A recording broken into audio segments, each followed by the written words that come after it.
கிறிஸ்துவுக்குள் பிரியமான கர்த்தருடைய ஜனமே, உங்களை ஆண்டவராக இயேசுவின் பரிசுத்தமுள்ள அன்பின் நாமத்தில் வாழ்த்துகிறேன். யோவான் 4ஆம் அதிகாரம் 28ஆம் வசனத்திலே யோவான் சொல்லுகிறார், நான் கிறிஸ்துவல்ல, அவருக்கு முன்னாக அனுப்பப்பட்டவன் என்று நான் சொன்னதற்கு நீங்களே சாட்சிகள்.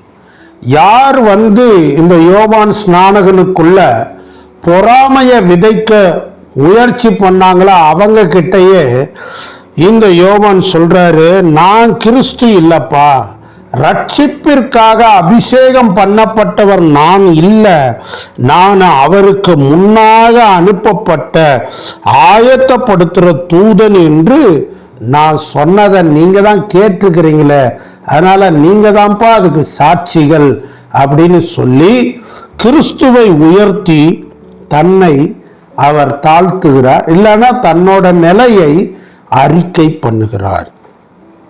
பிரியமானவர்களே, இன்றைய உலகத்தில் நம்ம என்னத்தை பார்க்குறோம்?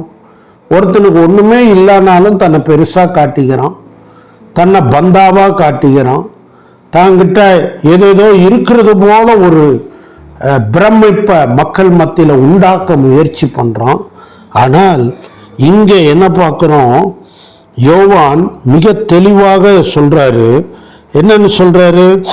நான் கிறிஸ்துவுக்கு முன்பாக அனுப்பப்பட்டவன். ஏசாயா தீர்க்கதரிசியின் புத்தகத்தில் வாசிக்கிறோம், இதோ என் தூதனை உமக்கு முன்பாக அனுப்புகிறேன், அவன் போய் உமக்கு வழியை ஆயத்தம் பண்ணுவான்.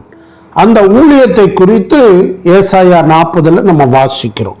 ஆகவே அப்படி முன்னாக அனுப்பப்பட்ட ஒரு ஆயத்தப்படுத்துகிற அவருடைய தூதுவன் அல்லது ஒரு வேலையாள் என்று தன்னுடைய நிலையை உள்ளபடி அறிக்கை பண்ணுகிறார். அது மட்டும் இல்ல, நான் கிறிஸ்து அல்ல, கிறிஸ்து அல்லது அபிஷேகம் பண்ணப்பட்டவர், ரட்சிப்பை கொண்டு வரும்படி அபிஷேகம் பண்ணப்பட்டவர் நான் அல்ல, அவர்தான் என்று சொல்லி தன்னை தாழ்த்துகிறதோடு வந்த அந்த யூதர்களையே நீங்க தான்ப்பா அதுக்கு சாட்சிகள் அப்படின்னு சொல்றாரு.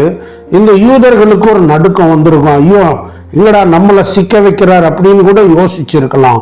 ஆகவே பிரியமானவர்களே, ஒருவனும் தன்னை குறித்து எண்ண வேண்டியதற்கு அதிகமாய் எண்ணக்கூடாது, தன்னை பற்றி பெரிய ஆள் போல காட்டிக்கொள்ள கூடாது.